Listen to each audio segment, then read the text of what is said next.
Hello दोस्तों, आप सभी लोगों का स्वागत है। आज हम पढ़ने वाले हैं 10th क्लास का मैथ। अगर आप मैथ में बहुत ज़्यादा कमज़ोर हैं तो हम आपको इस वीडियो में बहुत अच्छा तरह से समझाएंगे और आपको समझ में बहुत अच्छा तरह से समझ में आएगा। अगर आप बहुत ज़्यादा कमज़ोर हैं फिर भी आपको बहुत अच्छे तरह से समझ में आएगा और दूसरा का वीडियो देखने की कोई ज़रूरत नहीं पड़ेगा। तो आज हम त्रिकोणमिति के 8.2 है ना, कक्षा 10 का मैथ हम बनाने जा रहे हैं, जिसमें पहला पैराग्राफ में 5 क्वेश्चन है। ठीक है, तो हम इस वीडियो में केवल 2 प्रश्न बताएंगे। ठीक है, और इससे पहले एक वीडियो हम बना दिए हैं और अगर आपको देखना है तो इस लिंक पर आप क्लिक करें। ठीक है, तो इसमें हम केवल 2 प्रश्न को हम बताएंगे। तो पहला प्रश्न है साइन 60 डिग्री, उसके बाद एक डॉट का चिन्ह है, इसका मतलब कि ये गुना का चिन्ह है। ठीक है, क्या है? गुना का चिन्ह है। कह रहा sine 60 degree dot cos 30 degree plus sine 30 degree dot cos 60 degree, इसका वैल्यू ज्ञात करेंगे। ठीक है, इसमें टोटल 5 प्रश्न है। ठीक है, इसमें लेकिन इस वीडियो में हम टोटल 2 प्रश्न को हम हल करेंगे। ठीक है, तो आइए हम इसको बनाएंगे कैसे जो तो देखेंगे। सबसे पहले 8.2 बनाने के लिए आपको कुछ फार्मूला है जो याद करना पड़ेगा। ठीक है, जैसे इसमें कहेगा साइन 0 डिग्री का वैल्यू, साइन 0 डिग्री का वैल्यू क्या होता है? देखिए यहाँ पर साइन है, कॉस है, टेन है, कॉट है, सेक है, कौसेक है। यहाँ पर 0 degree, 30 degree, 45 degree, 60 degree, 90 degree है ना। तो पूछ देगा साइन 0 डिग्री का वैल्यू 0 होता है, कॉस 30 डिग्री का वैल्यू √3/2 होता है। तो आपको इस तरह का मतलब कि वैल्यू याद करना पड़ेगा, उसके बाद बनेगा। ठीक है, तो आइए हम इसको कैसे बनाएंगे। अगर आपको मेरा पहला वीडियो नहीं देखे हैं तो ये वाला यहाँ पर लिंक है, जिस पर क्लिक कीजिए। ठीक है, तो अच्छा से समझ में आएगा। और आपसे एक प्रश्न जरूर पूछेगा, सब्जेक्टिव में पूछे या तो ऑब्जेक्टिव में पूछे। ठीक है, तो यहाँ पर देखो कह रहा है साइन 60 डिग्री है ना। तो इसमें हम देखेंगे साइन 60 डिग्री कहाँ लिखा हुआ है। तो साइन तो यहाँ लिखा हुआ है और 60 डिग्री यहाँ लिखा हुआ है। तो यानी साइन 60 डिग्री का वैल्यू होता है √3/2। ठीक है, तो साइन 60 डिग्री के सामने लिख देंगे √3/2। यहाँ पर डॉट है, इसका मतलब क्या है? गुना का चिन्ह, तो यहाँ लिखेंगे गुना। ठीक है, फिर है कॉस 30 डिग्री, तो यहाँ देखेंगे कॉस 30 डिग्री कहाँ है। तो यहाँ पर कॉस है और 30 डिग्री यहाँ, तो कॉस 30 डिग्री का वैल्यू √3/2 हो जाएगा। ठीक है, तो यहाँ पर लिखेंगे √3/2, प्लस है तो प्लस लिखेंगे। ठीक है, फिर है साइन 30 डिग्री का वैल्यू 1/2 होता है। देखिए साइन 30 डिग्री का वैल्यू 1/2 होता है, तो यहाँ पर हम लिखेंगे 1/2।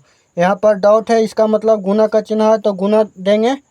या तो आप डॉट भी दे सकते हैं, यहाँ भी डॉट दे सकते हैं, यहाँ भी डॉट दे सकते हैं, लेकिन आप गुना भी चिन्ह दीजिएगा, कोई दिक्कत नहीं है। यहाँ पर कॉस 60 डिग्री है, तो यहाँ पर आप देखिए कॉस 60 डिग्री का वैल्यू होता है 1/2 होता है। ठीक है, तो यहाँ पर लिखेंगे कॉस 60 डिग्री का वैल्यू 1/2। ठीक है, उसके बाद देखिए यहाँ पर कह रहा है आप क्या करेंगे, गुना है तो गुना कर देंगे। ठीक है, गुना है तो गुना कर देंगे। तो आइए देखिए कैसे बनता है। जो √3 है और √3 में गुना करेंगे। देखिए यहाँ पर कुछ आप बेसिक समझ लीजिए। देखिए अगर √3 गुने √3 है, ठीक है, तो इसको आप कैसे हल करेंगे। जो √3 गुने √3 को एक बड़ा सा रूट लीजिए और 3 गुने 3 है ना। अंदर रूट में क्या है? 3 है और 3 है, तो रूट अंदर 3 2 को है, यानी 3 गुने 3 9 हो जाएगा, यानी √9 के वर्गमूल 3 हो जाएगा। आप ऐसे भी कर सकते हैं, √3 गुने √3 है तो बराबर 3 हो जाएगा। ठीक है, इतना करने की कोई ज़रूरत नहीं है, लेकिन रूट के अंदर एक ही संख्या होना चाहिए। ठीक है, रूट के अंदर में एक ही संख्या होना चाहिए। जैसे √4 गुने √4 है तो यहाँ पर 4 हो जाएगा। ठीक है, अगर आप इसको विस्तार से हल करेंगे तो √4 गुने √4 को गुना करेंगे तो देखिए रूट के अंदर 4 गुने 4 16 हो जाएगा और √16 के वर्गमूल 4 हो जाएगा। तो ठीक है, इतना करने की कोई ज़रूरत नहीं है। रूट के अंदर अगर एक संख्या समान हो, जैसे रूट के अंदर देखिए 3 है, यहाँ भी 3 है, तो आप आराम से 3 लिख दीजिए। अगर √9 गुने √9 है तो आप 9 कर दीजिए। ठीक है, लेकिन समान होना चाहिए। अब ऐसा नहीं कि √5 गुने √4 है तो रूट आप 20 कर सकते हैं, ठीक है। रूट एक बड़ा ले लीजिए, 5 गुने 4 20, ठीक है, ऐसे आप कीजिएगा। तो यहाँ पर देखो रूट 3 गुने रूट 3 है, ऊपर ऊपर में गुना करेंगे तो यहाँ 3 हो जाएगा, और 2 गुने 2 4 हो जाएगा, प्लस है तो प्लस, 1 में 1 से गुना करेंगे तो 1 हो जाएगा, 2 से 2 में गुना करेंगे तो 4 हो जाएगा। उसके बाद देखिए भीम के जोड़ की तरह है, इसको बना दीजिए, 4 4 का एलसीएम 4 हो जाएगा, ठीक है।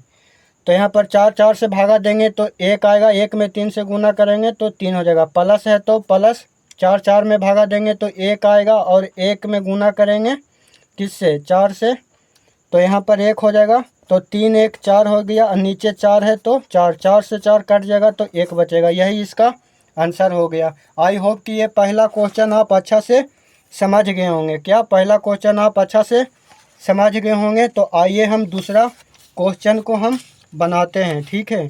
दूसरा कह रहा है 2 tan square 45 degree plus cos square 30 degree minus sine square 60 कह रहा है, ठीक है।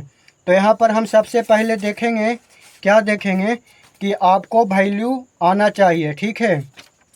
तो यहाँ पर देखो सबसे पहले क्या करेंगे, जो tan स्क्वायर 45 डिग्री के पहले 2 लिखा हुआ है, यानी कि 2 में गुना है tan स्क्वायर 45 डिग्री, ठीक है।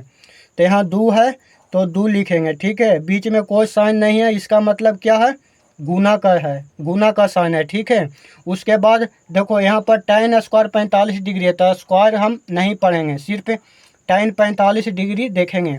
तो tan 45 डिग्री का वैल्यू देखो क्या होता है, जो यहाँ tan है और 45 डिग्री यहाँ पर है, यानी 1 वैल्यू होता है। तो tan 45 डिग्री का वैल्यू क्या है, 1 है, ठीक है। अब यहाँ पर स्क्वायर है तो स्क्वायर लिखेंगे, अगर यहाँ पर क्यू होता तो क्यू लिखते हैं, ठीक है। उसके बाद प्लस है तो प्लस लिखेंगे। उसके बाद देखो कॉस स्क्वायर 30 डिग्री है, तो यहाँ पर पहले देखेंगे कॉस 30 डिग्री का वैल्यू क्या होता है। तो यहाँ देखो कॉस है और 30 डिग्री यहाँ है, यानी √3/2 होता है। तो कॉस 30 डिग्री का वैल्यू √3/2 हो गया। अब स्क्वायर है तो पूरा पर स्क्वायर कर देंगे, ठीक है। अगर क्यू रहता तो क्यू करते। उसके बाद माइनस है तो माइनस लिखेंगे। उसके बाद साइन स्क्वायर 60 डिग्री है, तो साइन 60 डिग्री का वैल्यू √3/2 होता है, स्क्वायर है तो स्क्वायर लिखेंगे, ठीक है। अब उसके बाद देखो 1 का स्क्वायर करेंगे तो 1 होगा, और 1 में गुना करेंगे 2 से तो 2 होगा, ठीक है, हो जाएगा ना 2। अब प्लस है तो प्लस। अब यहाँ पर देखो स्क्वायर है, यहाँ पर √3/2 है, यानी पूरा पर स्क्वायर है ना। तो यहाँ पर स्क्वायर से रूट कट जाता है, ठीक है। स्क्वायर से रूट कट जाएगा तो 3 बचेगा, और लेकिन यहाँ इस पर भी स्क्वायर है 2 पर, तो यहाँ हो जाएगा 4, ठीक है। और बीच में इसके बाद माइनस है तो माइनस, यहाँ पर स्क्वायर है तो रूट कट जाएगा, ऊपर 3 बच गया, और नीचे 2 पर भी स्क्वायर है तो यानी 4 हो जाएगा, ठीक है। उसके बाद यहाँ पर इसके नीचे कुछ नहीं है तो हम लिखेंगे 1, ठीक है। उसके बाद 1 4 4 का एलसीएम निकालेंगे तो 4 हो जाएगा, ठीक है। क्या हो जाएगा, 4। अब उसके बाद 1 में भागा देंगे 4 से तो 4 आएगा, और 4 को 2 से गुना करेंगे तो 8 आ जाएगा। यहाँ पर ऐसे करेंगे, देखो 1 से भागा देंगे 4 में तो 4 मरतबे कट जाएगा, इस 4 को 2 में गुना करेंगे तो 8 आ जाएगा, प्लस है तो प्लस, 4 4 में भागा देंगे तो देखो 1 मरतबे कट जाएगा, 1 को गुना करेंगे 3 में तो 3 आएगा, माइनस है तो माइनस। उसके बाद 4 4 में भागा देंगे तो 1 आएगा, 1 को गुना करेंगे 3 में, है ना। उसके बाद देखो 8 3 11, 11 में से 3 घटा देंगे तो 8 बचेगा, नीचे 4 है तो 4, यानी 4 से 8 कट जाएगा 2 मतलब। यही इसका आंसर हो गया, ठीक है। आई होप कि आप 2 क्वेश्चन हम बना दिए, और आपको नेक्स्ट वीडियो में आगे का प्रश्न मिलेगा, ठीक है। तो वीडियो अच्छा लगे तो लाइक शेयर सब्सक्राइब कीजिए, और वीडियो देखने के लिए धन्यवाद, ठीक है। वीडियो देखने के लिए धन्यवाद।